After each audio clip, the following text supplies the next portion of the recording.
生命之道，主耶穌基督自己喺被出賣、被釘十字架之前，佢同門徒有一個嘅最後嘅晚餐，就係逾越節嘅晚餐。喺講完一切嘅吩咐之後，佢就用禱告嚟到結束佢哋當日嘅晚餐。之後佢哋就出發去客西馬尼園嗰度，再一次嘅喺嗰度嚟到祈禱，同埋不久猶大就帶住兵丁嚟到捉拿佢。喺主耶穌嘅一生當中，佢嘅禱告被記錄落嚟㗎，恐怕呢一章咧都係最詳細啦。唔知道大家喺離開世界之前咧，會俾後人有啲咩嘅吩咐，同埋會有啲乜嘢嘅願望好多人咧而家咧喺美國咧都流行做一個生前信託啊！大家有冇做咗生前信託咧？就係我離開之後，我嘅財產要點樣處理？要交俾咩人？邊個分幾多？邊個分幾多？請一個律師嚟到做公證。但係主耶穌喺離開門徒嘅時候，同佢哋將要分別嘅時候，其實佢哋係唔需要分別。不過主知道咧，呢一班門徒咧會全部都分散。當基督被捉拿、被審判、被釘十字架嘅時候，佢哋全部都分散，都離去。但係主為佢哋禱告。大家喺飛機場同人哋送別嘅時候，會唔會除咗好多嘅叮嚀會唔會都為佢嚟到禱告呢？喺呢一章裏邊，耶穌基督佢為3樣嘢，或者係3批人嚟到禱告。佢為自己禱告，佢為佢嘅門徒禱告，同埋為我哋今日在座嘅每一位嚟到禱告。禱告啲乜嘢事呢？喺呢一個Westminster 呢個要理問答嘅第一條，有好多條咁啊。第一條咧就問一個好大嘅問題，唔知大家有冇聽過？我話人生首要嘅目的係乜嘢？做人最緊要係乜嘢？大家有冇諗過呢個問題啊？做人最緊要係乜嘢咧？做人最緊要就係要享受你嘅人生，要追求快樂，或者係要對國家嘅社會有建設。但係基督徒嘅人生觀最重要嘅人生嘅首要嘅目的呢一個 Westminster 呢個大嘅要理問答就係咁樣講，就係話最 What is the chief and highest end of man 係乜嘢咧？當一個人每日咁樣過日子嘅時候咧，或者唔會諗呢個問題。但係當一個人要離開世界嘅時候咧，或者會反省呢個問題。咁當呢個嘅寫低呢一個要理問答嘅時候咧，嗰陣時嘅答案就係咁嘅。Man's chief and highest end is to glorify God and fully to enjoy Him forever。人生嘅首要目的咧，就係要榮耀神，並且以神為樂，直到永遠。大家有冇想過呢個問題啊？當主耶穌喺17章為自己嚟到祈禱嘅時候，咁今日我哋唔係講過一段，但係如果講過一段咧，又係特別有意思，就係喺第1節至到第5節，基督佢為自己禱告，裏邊有5次講到榮耀呢一個字，好似係一首嘅榮耀嘅進行曲。佢講到佢喺創立世界以前，同天父係共享尊榮嘅。佢又講到咧，佢點樣嘅嚟到世界上，喺地上邊所作所講嘅都係榮耀上帝，基督就係做到啦。佢又講到咧，佢話我而家已經係榮耀你啦，求你使我得榮耀。耶穌基督所講嗰個使到我得榮耀，係講釘十字架。耶穌為自己禱告，讓佢能夠面對住十字架嘅苦難而唔退縮，讓佢能夠進入死亡，又能夠復活，嚟到榮耀神。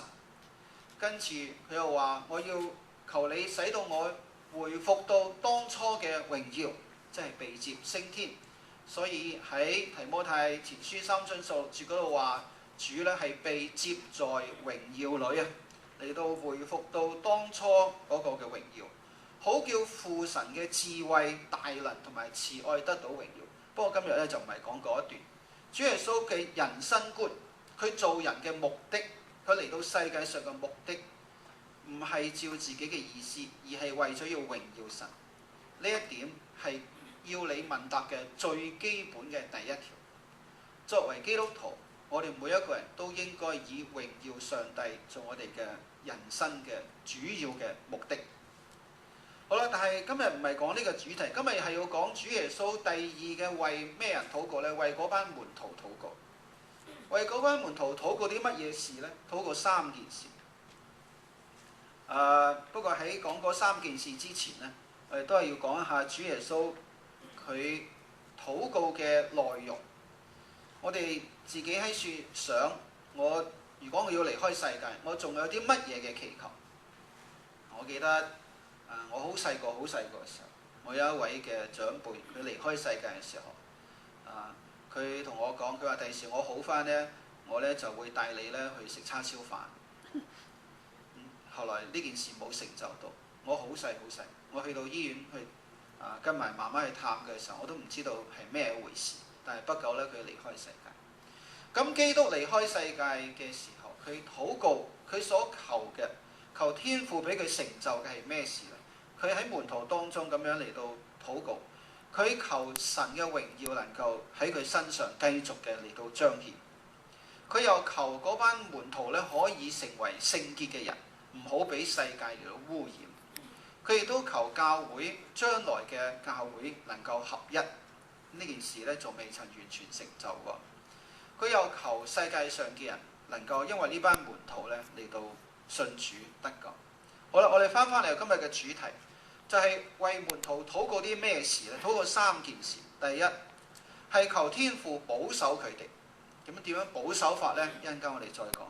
佢亦都求天父呢，叫呢一班門徒呢能夠過住聖潔嘅生活。你睇下好唔容易嘅。第三，佢亦都求教會，包括嗰個時候嘅門徒，以及後來我哋信主嘅人能夠合一。呢個就係基督在我哋身上嘅最後嘅希望啊！佢求天父去成就呢一啲事。我哋一日嚟到思想。第一，求天父嘅保守。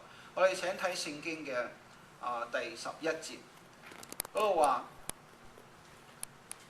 從今以後我不在世上，他們卻在世上。我往你那裏去，聖父啊，求你因你所賜給我的名保守他們，叫他們合而為一，像我們一樣。請留意第一個字就係求神嚟到，因為主嘅名嚟到保守佢哋。主嘅名字，主耶穌呢個名字係能夠保守我哋嘅。喺出埃及記23章裏邊，當摩西帶住以色列人出埃及嘅時候，神同佢哋講，就係話我會差遣使者喺你面前嚟到帶領你哋。呢個使者嘅名字呢，就能夠保守你哋。呢個名字呢，就會令到所有嘅仇敵呢不能傷害你哋，因為呢個名字係代表住佢嘅權力，佢嘅地位。主耶穌基督嘅名字有乜嘢寶貴？腓立比書第2章嗰度話：父神賜俾佢超乎天上一切、天上地下一切嘅名字，因為耶穌嘅名字嘅緣故係無不屈膝，所以有咗主耶穌嘅名字，我哋就唔怕受到傷害。佢話：求你因為我嘅名字嚟到保守住佢哋，而且住喺世上嘅時候，亦都已經護衛咗佢哋。冇人能夠傷害嗰班門徒，主一直咁保護佢哋。佢話：求你繼續去保守佢哋。問題就係保守我哋乜嘢？記得以前我哋青少年團10幾歲嘅時候咧，唱一首詩歌，就係咁樣嘅，就係話願主的愛與你同在，保守你嘅心靈安康。無論去到邊度，有主嘅愛與你同在，即係好非常之 sentimental， 非常之感性咁樣同人哋你出國讀書啦，沿住我哋喺飛機場圍住嗰個人話，沿住的愛咁啊保守你，咁啊真係點樣呢？真正嘅保守係呢度所講嘅，求你因你所賜給我的名保守他們，唔係淨係呢一句，跟住佢解釋點樣保守。你睇唔睇到保守呢個字繼續咁樣出現呢？第15節嗰度話：我不求你叫他們離開世界，我只求你保守佢哋脱離那惡者。咁啊，我哋中文非常之好咧，佢俾你另外一個嘅意思喺裏邊咧，係更加清楚嘅表達。細字嗰度話或作脱離罪惡，所以保守咧，保守兩樣嘢。第一，脱離惡者；第二，脱離罪惡。主耶穌能夠保守我哋脱離惡者，就好似主禱文裏邊所講嘅，求父救我哋不要叫我們遇見試探，救我們脱離兇惡。因為魔鬼係惡者，魔鬼係要加害神嘅兒女。世界上面到處係有罪惡、有黑暗，有好多邪惡嘅事喺世界上。所以主耶穌同我哋每一個關心別人嘅人一樣，祈求天父保守佢哋唔好受到傷害，唔好受到身心靈嘅傷害。求主保守我哋脱離那惡者。聖經裏邊路加福音22章嗰度，主耶穌同嗰班門徒佢話魔鬼那惡者要得着你哋，佢要得到你哋，佢要篩你哋好似篩麥子一樣，係要用好多嘅考驗，用好多嘅辦法嚟到傷害你哋，嚟到試探你哋。但係佢話：我求天父保守佢哋，保守佢哋唔單止身體嘅平安，仲要保守佢哋嘅心靈，保守住佢哋，保護住佢哋。佢話：我喺世上嘅時候已經護衛咗佢哋，現在求天父保守佢哋。但係保守一個人嘅平安、身體嘅健康固然係好重要，保守一個人嘅身體上邊所需要嘅各樣嘅都得到滿足，得到供應係好重要。但係呢度話保守佢哋脱離罪惡，我諗呢一個係更加不容易嘅事。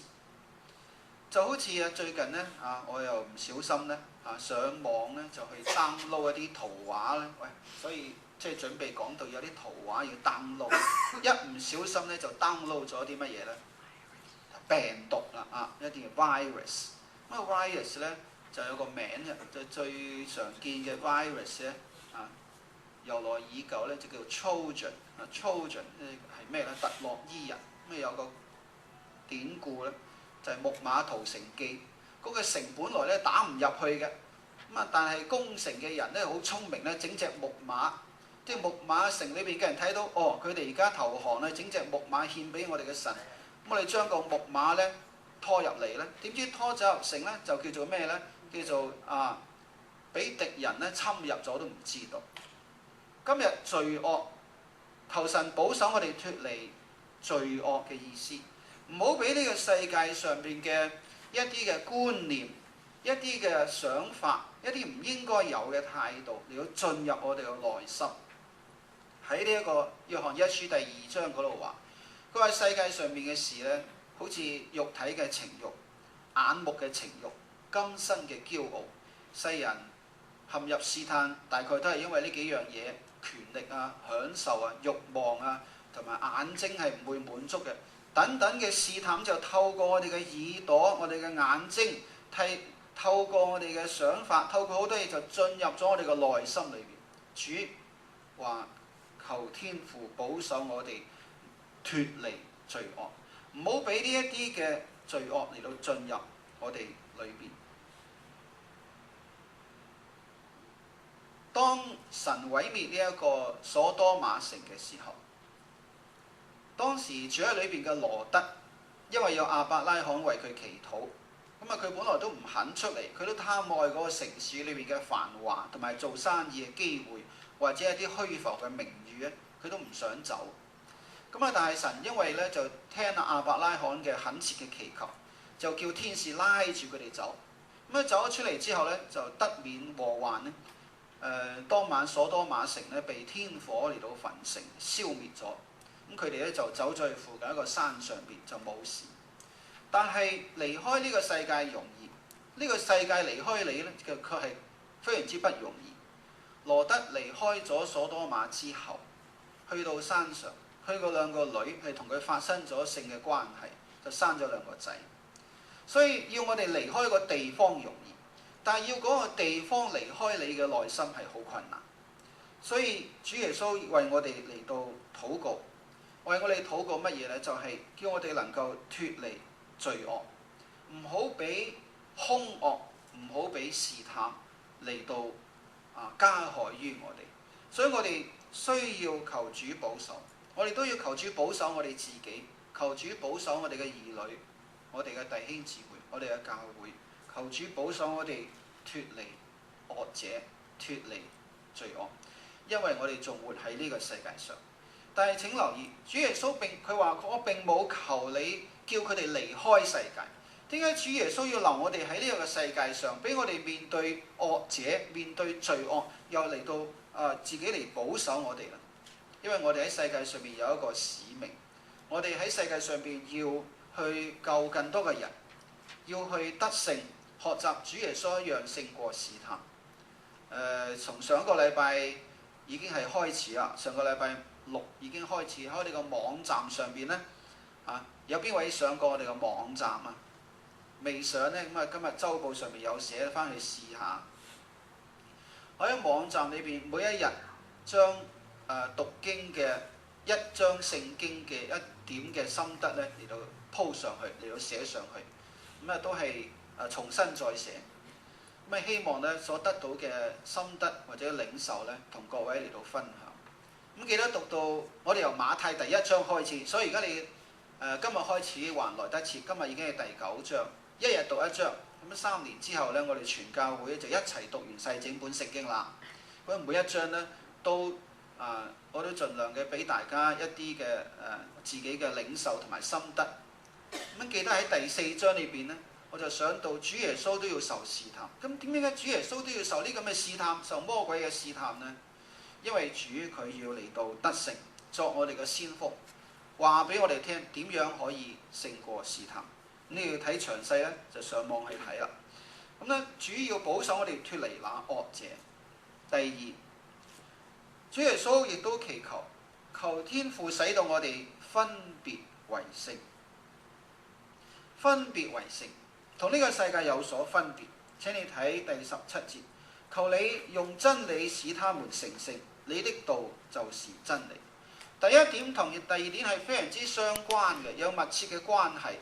我哋點能夠唔陷入惡者嘅試探？點能夠唔陷入罪惡呢？只有一條路，只有一個辦法，就係主嘅真理使到我哋嚟到成聖。曾經咧呢個慕迪咧講嘅一句説話非常之有意思。佢話呢一本書能夠保守你脫離罪惡，但係罪惡咧亦都能夠攔咗你唔去讀呢本書，就係聖經。所以有一個最基本至少有呢個辦法，就係如果我哋每日去讀聖經，至少神嘅話語提醒我哋點樣嚟到離開罪惡。所以我哋呢個如果你唔上網都唔緊要，你有讀聖經嘅習慣一樣係好嘅。就係如果我哋每一日都去讀，至少讀1章聖經，我哋互相嘅勉勵。因為我要寫上去咧，咁我都只好讀啦，係咪？我都唔能夠喺呢度抄一段，嗰段一段去鋪晒上去咁咧就簡單啦。但係為咗要鼓勵大家，咁我都要咁做。咁你互相嘅嚟到約束嚇。咁你如果邊日何牧師點解你冇鋪上去？係咪琴日你冇讀聖經？咁梗係啦一係咧就唔記得咗，一係就懶惰。呢一本聖經能夠保守你離開罪惡，但係罪惡都會能夠使到你離開呢本聖經。所以要分別為聖，我哋翻去前邊，要分別為聖，要靠住真理嚟到成聖。我哋點能夠喺呢個世界上面唔離開呢個世界，又能夠唔屬於呢個世界呢？又要出世，又要不屬世，又要入世呢？只有一個辦法，呢度話求你用真理使佢哋成聖，你嘅道就係真理。我哋記唔記得喺15章裏邊，當我哋講到常在主裏嘅時候，裏邊話主係真葡萄樹，我哋係枝子，父係栽培嘅人，佢用佢嘅道嚟到潔淨我哋。記唔記得呢句説話？只有聖經嘅説話係我哋最高嘅標準，係我哋行事為人嘅準則。如果我哋去明白咗，睇咗聖經明白咗，我哋能夠禱告，能夠應用出嚟，聖經會使到你成聖，使到你成聖，使到你同呢個世界有所分別，使到你能夠脫離罪惡，脫離那惡者。以弗所書第5章嗰度話，基督佢要用水藉住道將教會洗淨，可以獻俾自己，作一個榮耀嘅教會。教會唔係淨係話信耶穌就夠啦，信耶穌不過係開始。我哋仲有好多好多嘅嘢，我哋需要主嘅道嚟到修剪我哋，嚟到改變我哋。我哋活喺呢一個世界，每日面對住惡者，面對住罪惡，有咩辦法保守自己呢？求主用真理嚟到使我哋成聖。其次嘅喺第18節嗰度話，你怎樣差我到世上，我也照樣差他們到世上。我為他們的緣故，自己分別為聖，叫他們也因真理成聖。連基督佢都必須係分別為聖。不過基督嘅分別為聖有更深嘅意義，就係基督為咗要我哋成為聖潔嘅緣故，佢分別出嚟，佢走上十字架嘅道路，使到我哋可以因真理成聖。一個人能夠遵守聖經，淨係靠自己嘅決心咧，都係唔夠。上一個禮拜同大家講到16章，佢話喺世界上你哋有苦難，但你可以放心，我已經勝過世界。就係嗰首兒童嘅詩歌裏邊話，我雖然間軟弱，但係主係強壯。唔單止有真理嘅原則喺度俾我哋遵守，仲有基督自己為我哋嘅緣故上咗十字架，叫我哋能夠因為佢嘅緣故能夠成聖。呢個分別為聖嘅生活，你話我淨係讀聖經唔信耶穌得唔得呢？係做唔到。我哋需要基督帶領我哋行呢一條成聖嘅道路。喺呢一個約翰福音第10章，已經係講過，第10章第36節嗰度話到，佢話父所分別為聖，又差到世間來。基督自己分別為聖，佢要帶領我哋行呢一條道路，佢要保守我哋面對呢一個周圍都係罪惡嘅世界，仍然能夠過住成聖嘅生活。佢為我哋禱告，求父保守我哋，求父叫我哋能夠成聖。第三，佢亦都求教會能夠合一。喺呢一個嘅11節嗰度稍為提到，佢話求你保守佢哋，叫佢哋合而為一。請留意，合一唔係一定喺組織上邊要成為一個組織，亦都唔係話喺外表上邊每一個人咧都係着住同樣嘅衣服，好似學校嘅制服一樣，或者每一個人嘅打扮咧都係一樣。所謂合一係超過呢一啲。佢話求你使佢哋合而為一，好似我哋合一一樣。第20節開始，連續3次咧講到合而為一，一嘅嚟到越講係越清楚。佢度話求父使到佢哋合而為一，正如我喺你裏邊，你喺我裏邊一樣。基督同埋父神俾我哋一個合一嘅榜樣。耶穌基督佢話：我所講嘅唔係出於我自己嘅，係父叫我點樣講，我就點樣講。基督佢又話：父神係冇撇下我，因為我時時做佢所喜悅嘅事。合一就係互相嘅順服，彼此嘅尊重，係冇分你同我嘅合一。咁樣嘅合一容唔容易做到呢？非常之唔容易做到。聖經後來嘅使徒嘅書信吩咐我哋咧，係凡事唔好求自己嘅喜悅，要求對方嘅喜悅。當然呢個喜悅係合乎真理嘅喜悅。而今日世界上教會有冇推動合一嘅運動呢？有，但係咧唔係好成功。因為所謂合一並唔係話兩個教堂合埋一齊叫合一，又唔係話咧我哋天主教同基督教合一係叫合一，又唔係話我哋信義會同長老會合一係叫合一。嗰啲恐怕叫統一，就唔係叫合一。合一係超過呢一啲。合一有一個先決嘅條件，請睇呢度所講嘅，就係第22節，佢話你所賜給我的榮耀，我已賜給他們，使他們合而為一，像我們合而為一。合一，基督徒合一係一個先決嘅條件，就係大家裏邊都有主嘅榮耀。咩叫主嘅榮耀呢？就係話有主耶穌嘅十字架。前邊第11章開始嘅時候，第17章開始嘅時候就講到啦。佢話求你榮耀你嘅兒子啊！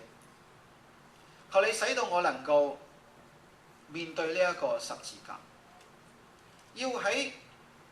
要教會能夠彼此相愛，能夠合一，有一個最基本嘅條件，就係彼此裏邊都有神嘅榮耀，有神嘅愛，有耶穌嘅十字架。否則嘅話，邊度有咁容易嚟到合一呢？記得以前我哋另外一個教會啦，裏邊有人結婚，咁咧我哋就傾到結婚嘅問題，咁有一個咁樣嘅觀念，就係好似一個三角形。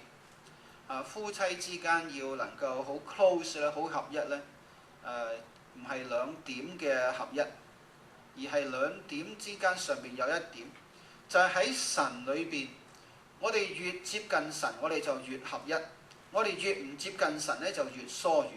咁嘅比喻我覺得真係非常之好嘅。人與人之間係點能夠合一啊？你中意食嘅同我中意食嘅都唔同啦。你喜歡嘅顏色同我喜歡嘅顏色都唔同啦。你認為事情應該咁樣做，我認為我比你聰明，點能夠合一呢？仲有好多好多嘅差異喺裏邊，點樣能夠合一呢？真正嘅合一就係當兩方面都嚟到接近父神嘅心意嘅時候，好自然就合一啦。因為神係只有一位，如果大家都係有神喺心裏邊，呢度話。有主嘅榮耀喺心裏邊，有耶穌嘅十字架喺心裏邊，要大家都係咁樣就能夠合一。但係呢一個最基本嘅條件，恐怕都唔容易做到。我哋首先要同主嚟到合一，我哋彼此之間先至可以合一。冇主耶穌做主咧，人與人之間係唔可能完全嘅合一嘅。人必須係歸屬於主，正如以弗所書嗰度講，將兩下合而為一，造成一個新人，係因為人與神之間嘅關係好密切，人與人之間就冇咁多計較，就冇咁多問題。但係呢一個主嘅榮耀係代表住十字架嘅犧牲，所以合一必須係喺信仰上先嚟到合一，而唔係表面上嘅，大家好似談判講條件，大家都可以協議到合一，咁就合一。但係心裏邊可能都唔係合一。真正嘅合一必須係建立喺人同神嘅關係上邊。人同神點能夠合一呢？喺哥林多前書第6章17節嗰度就係話到，我哋已經係歸入基督。我哋同基督之間有幾咁接近，就影響到我哋彼此之間能夠幾咁合一。與主聯合就係與主成為一靈。如果我哋大家都唔係常常在主裏邊，咁合一呢都不過係空中樓閣，得個講字嘅啫，係冇可能做到。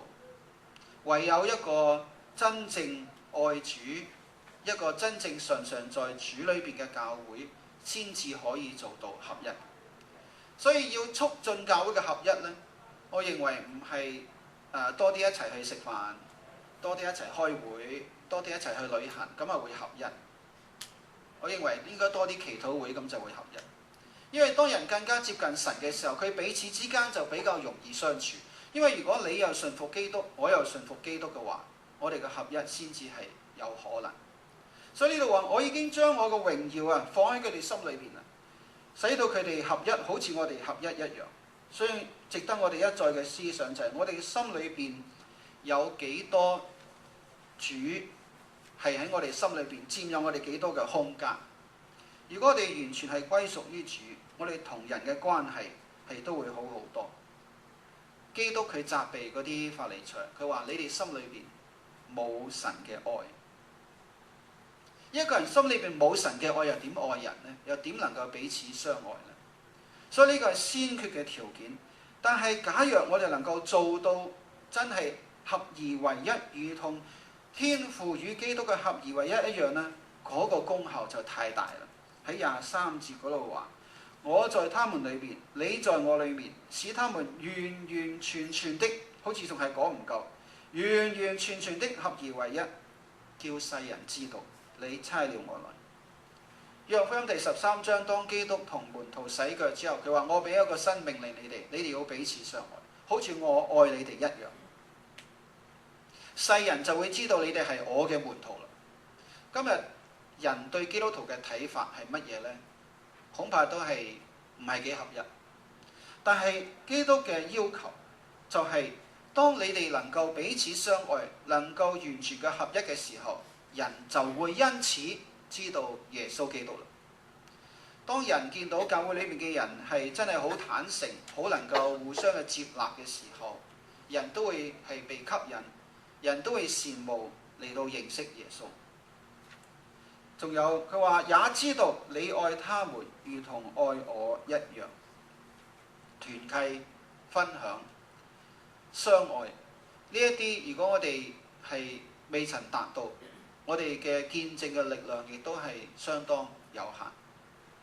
今日有多少嘅人係因為教會好有愛而嚟到呢？因為教會睇到你哋係好能夠彼此嘅相愛，係喺真理裏邊嘅彼此相愛，而願意加入呢個教會。所以基督係咁樣為我哋嚟到禱告，求神保守我哋，求神用真理使到我哋成聖，求神使到教會嚟到合一。呢個咁樣嘅禱告仍然喺我哋身上嚟到發生功效。基督仍然係為我哋嚟到祈求。基督佢已經完成佢嘅使命，但係佢仍然有咁樣嘅希望喺我哋身上。呢一個嘅追求，呢一個嘅目標，耶穌仍然喺度禱告。耶穌仍然為呢啲事禱告。喺希伯來書第7章第25節嗰度話，佢係長遠活着為我哋祈求。點解仲要祈求？因為仲未曾成就，因為我哋仲係需要主嘅保守，我哋仲係需要追求成聖嘅生活，我哋仲係需要追求嚟到合一。但係我哋唔需要覺得係失望，因為基督仍然喺度禱告。佢唔單止被出賣嗰個晚上禱告，今日喺天上仍然禱告。似乎我哋都應該掀開呢一節嚟睇一睇喎。喺希伯來書第7章第25節，我哋一齊嚟掀開睇一睇。主耶穌去到天上，主耶穌喺父神嘅右邊，仍然做緊呢一件事。希伯來書第7章第25節，如果你係揾到嘅，請同我一齊嚟讀。凡靠着他進到神面前的人，他都能拯救到底，因為他是長遠活着替他們祈求。到今日，到2001年嘅5月29號，到此刻呢一點鐘，耶穌仍然喺度禱告，為你同我禱告。求神保守我哋，求天父使到我哋合一，使到我哋分別為聖。佢能夠拯救到底，因為佢係長遠活着，佢嘅禱告係唔會停止，直到呢一件事嚟到成就。跟住喺第7章嘅結尾有一點我都想再同大家嚟到互相嘅提醒，就係17章嗰度講到第26節最後一句説話，嗰度話：我已將你的名指示他們，還要指示他們，使你所愛我的愛在他們裏邊，我也在他們裏邊。主耶穌唔單止喺天上繼續為我哋禱告，要做成呢一件事。今日主耶穌仲做緊另外一件事，就係藉住聖靈咧嚟到指示嚟到將父神嚟到啟示俾我哋。所以大家係唔係有一段時間冇讀聖經呢？咁你就會錯失咗好多寶貴嘅亮光。因為主耶穌今日仍然做緊呢件事，仍然喺處指示我哋。我哋要常常在主裏邊係不可以缺乏耶穌俾我哋嘅幫助。呢一度話佢仍然還要指示我哋。天父有數不盡嘅智慧同埋豐富俾我哋去認識。喺我哋生活裏邊亦都需要主一再嘅更新，一再嘅同我哋講説話。藉住乜嘢呢？藉住佢自己俾我哋嘅説話，聖靈喺我哋裏邊嚟到提醒，嚟到教導我哋去明白，俾我哋知道點樣去做，使到你愛我嘅愛在佢哋裏邊。喺呢一個腓立比書第2章第9、第10節裏邊講到好重要嘅真理，對於我個人嚟講，我覺得好重要。佢話使到你哋嘅愛心喺知識上邊嚟到增加。有啲人好有知識，但係好驕傲；有啲人好有愛心，又好冇知識。有啲人嘅愛呢，不過係一種感情嘅衝動，或者一種呢，總唔知就係一種好太過於感性嘅愛。但係有啲人呢，又太過於理智，研究好多嘅神學嘅道理，但係一啲愛心都冇，而且知識叫人自高自大。但係耶穌基督要俾我哋，佢唔單止為我哋禱告呢一啲，佢仲要繼續嘅幫助我哋成就呢一啲事。所以喺呢一個分離嘅禱告裏邊，絕對唔係好似世人所講，好啦，以後我哋唔會再見啦，我哋就希望你wish you all the best 咁就算數。而係耶穌有咁樣嘅目標喺嗰度，有咁樣嘅禱告，有咁樣嘅能力，而且耶穌仲要繼續去做呢一件事，繼續嘅為我哋禱告。但係主禱告咧，咁我哋咧，我哋係咪就係可以原封不動咁樣坐喺處就等耶穌繼續禱告，事情就會成就咧？係唔會。我哋睇到主耶穌嘅禱告嘅時候，我哋知道主嘅心意。聖經話：僕人知道主人嘅意思，若是去行，就有福。所以無論係今年嘅夏令會，無論我哋呢一個教會嘅網站嘅設立，都係為咗咩事？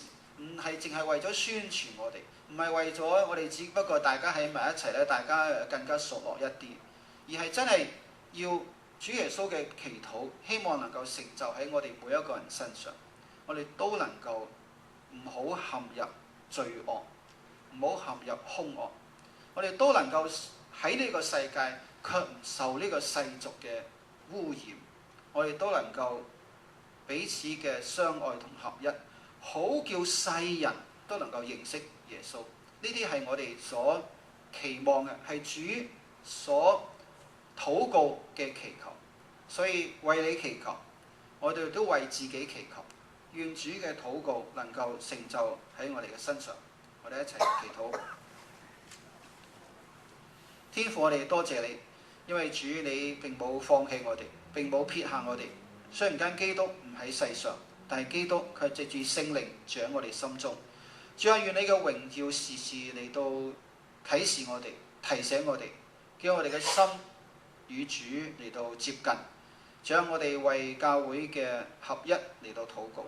但係主，我哋求合一之前，我哋更求主保守我哋，唔好受到呢個世俗好多嘅觀念，好多嘅唔應該有嘅慾望嚟到影響。求你用真理嚟到使我哋成聖。你個道時時嘅修剪我哋，叫我哋結果子更多。我哋更祈求父神保守我哋，仲有叫我哋唔好跌倒，叫我哋唔好遇到兇惡。主啊，我哋依靠主為我哋嘅祈求，我哋自己亦都為自己嚟到禱告。願主在我哋身上得榮耀，願你嘅名得着稱讚，因為我哋嘅生命係從你而嚟，我哋理當在我哋嘅一生當中嚟到榮耀神。願主喺教會裏邊得到榮耀，直到永永遠遠。奉主嘅名禱告。